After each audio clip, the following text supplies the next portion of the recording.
Presentation. The topic is chemical reactions and equations. Class 10th. Prepared by Nishant Gaur. PGT Chemistry. MDN Senior Secondary School, Kathar. In this presentation, we will understand the chapter first of class 10th, subject chemistry, chemical reactions and equations. इस slide को देखने के बाद, इस presentation को देखने के बाद हम लोग समझ पाएंगे कि केमिकल रिएक्शन और केमिकल इक्वेशंस क्या होती हैं। केमिकल रिएक्शंस एंड इक्वेशंस, हमारे आसपास बहुत सारे चेंजेस होते हैं, हमारे एनवायरनमेंट में बहुत सारे चेंजेस होते हैं। उनमें कुछ चेंजेस फिज़िकल चेंज होते हैं तो कुछ चेंजेस केमिकल चेंज होते हैं। एंड फिज़िकल चेंज और केमिकल चेंज के बारे में हम प्रीवियस क्लासेस में पढ़ चुके हैं। ब्रीफ में अगर बताना चाहूँ तो फिज़िकल चेंज वो चेंज होते हैं जिनमें कोई नया सब्सटेंस नहीं बनता है, और वो मोस्टली जो फिज़िकल चेंज हैं वो इररिवर्सिबल और you can say reversible. What you know about this? Physical जो चेंज होते हैं वो इरिवर्सिबल होते हैं, रिवर्सिबल। ये आप पढ़ चुके हैं 7th क्लास में, टॉपिक आता है फिज़िकल एंड केमिकल चेंज के नाम से। तो आप सभी को पता ही है कि फिज़िकल चेंज जो हैं वो मोस्टली रिवर्सिबल होते हैं नेचर में। फिज़िकल चेंज जैसे कि मेल्टिंग ऑफ आइस, आइस का पिघलना।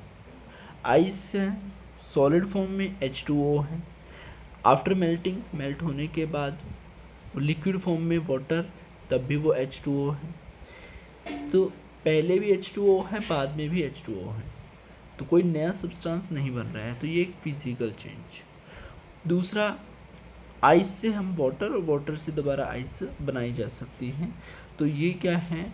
रिवर्सिबल चेंज है। तो ऐसे चेंजेस को हम क्या बोलते हैं? Physical change.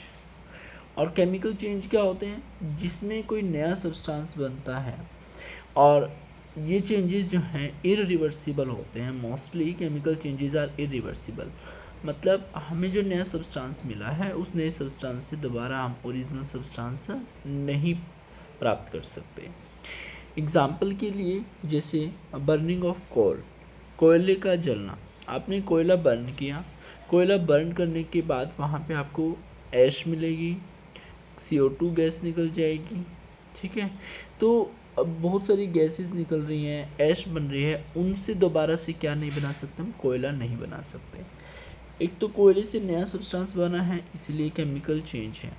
दूसरा, जो नए सब्सटेंस बने हैं उनसे दोबारा से हम ओरिजिनल इनिशियल सब्सटेंस प्राप्त नहीं कर सकते हैं, तो वो क्या है? वो एक केमिकल चेंज है जो कि इरिवर्सिबल है। ओके, तो जो केमिकल चेंज के पीछे बिहाइंड द सीन जो बात हो रही है, मतलब एक प्रोसेस जिसमें ये नया सब्सटेंस बन रहा है इनिशियल सब्सटेंस से ओरिजिनल सब्सटेंस से, मतलब जो एक केमिकल चेंज हो रहा है, इस केमिकल चेंज के साथ एक रिएक्शन एसोसिएटेड है, और उसी रिएक्शन को हम कहते हैं chemical reactions. Now came to the definition of chemical reactions. A chemical reaction is a process that leads to the transformation of one set of chemical substances to another। मतलब कि एक केमिकल रिएक्शन एक ऐसी process है जिसमें क्या होता है, पहले हमारे पास कुछ केमिकल्स हैं जिनको हमने बोला one set of chemical substances, वो ट्रांसफॉर्म हो जाएंगे किसमें? नए सेट ऑफ केमिकल सब्सटेंसेस में। तो एक केमिकल प्रोसेस में क्या होता है, कोई ओरिजिनल सब्सटेंस है हमारे पास, इनिशियल सब्सटेंस है, वो ट्रांसफॉर्म होकर के नए सब्सटेंस बना लेते हैं। So a chemical reaction is a process that leads to the transformation of one set of chemical substances to another.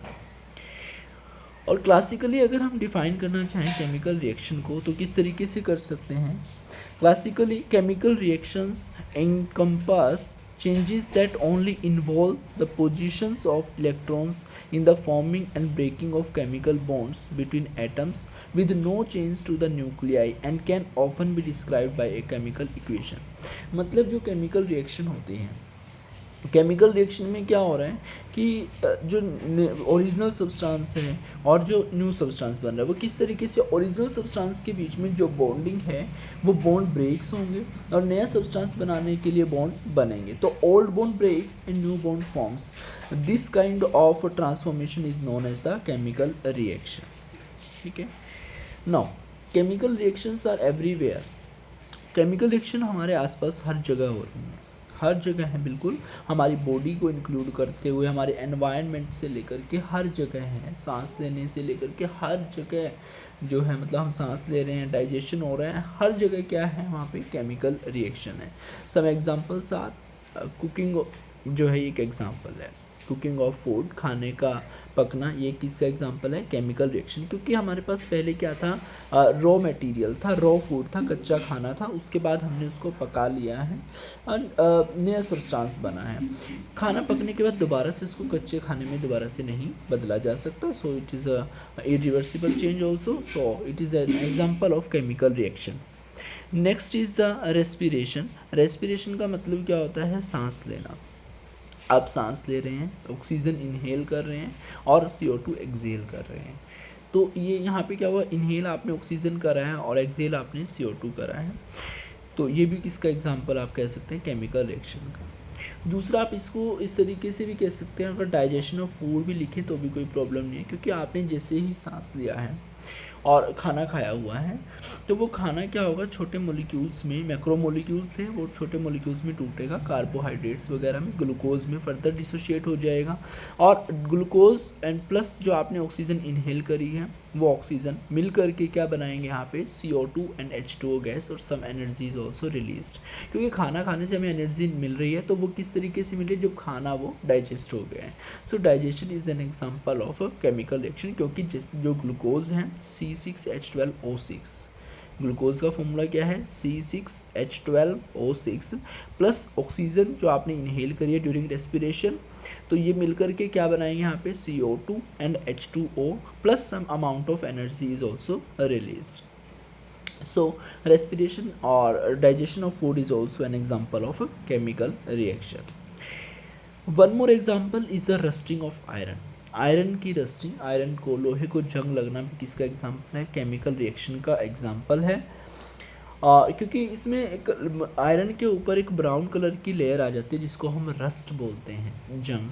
और रस्ट का फॉर्मूला क्या होता है? Fe2O3.XH2O, Fe2O3.XH2O। तो ये जो ब्राउन कलर की लेयर आ गई जिसको हमने रस्ट बोला है, इसको हम बोलते हैं रस्टिंग ऑफ आयरन। और रस्टिंग से दोबारा से हम वो ओरिजिनल क्वालिटी का जो आयरन है वो यहाँ से नहीं बना सकते हैं। So this is an example of chemical reaction. One more example for the chemical reaction is the formation of curd. दूध से दही का बनना, ये भी किसका एग्जांपल है? केमिकल रिएक्शन का एग्जांपल है। कैसे? पहले हमारे पास दूध है, उसके बाद हमने with some process we have transformed into curd, जो एक कर्ड में चेंज हुआ है। कर्ड से दोबारा से आप मिल्क यहाँ पे नहीं बना सकते हैं। दूसरा, दूध से यहाँ पे एक नया सब्सटेंस बना है, तो फॉर्मेशन ऑफ न्यू सब्सटेंस हो रही है, साथ ही यहाँ पर इसमें चेंज आ गया इसकी प्रॉपर्टीज़ में, दोबारा से आप इसको दूध में कन्वर्ट नहीं कर सकते हैं। सो ये किसका एग्जाम्पल हुआ? केमिकल रिएक्शन का एग्जाम्पल। ये कुछ एग्जांपल आपके सामने रिप्रेजेंट किए गए, और भी बहुत से एग्जांपल जो आप केमिकल रिएक्शन के अपने डेली लाइफ में से चूज़ कर सकते हैं, समझने की कोशिश कर सकते हैं। Okay, these are the examples for the chemical reaction from daily life. And but हमने समझ लिया है केमिकल रिएक्शन क्या है, हमारे आसपास कौन से केमिकल रिएक्शंस हो रही हैं, लेकिन हमें कैसे पता चल रहा है कि केमिकल रिएक्शन हो रही है? So it is time to understand the indications of chemical reaction, कि केमिकल रिएक्शन की इंडिकेशंस को हम समझेंगे। कैसे हमें पता लग सकता है कोई केमिकल रिएक्शन हुई है? हो सकता है वहाँ पे सब्सटेंस के कलर में चेंज आए, चेंज इन द कलर, जैसे लीव्स हैं इनके कलर में चेंज आ रहा है पे, तो ये चेंज इन कलर भी क्या है, किसका एग्जाम्पल है?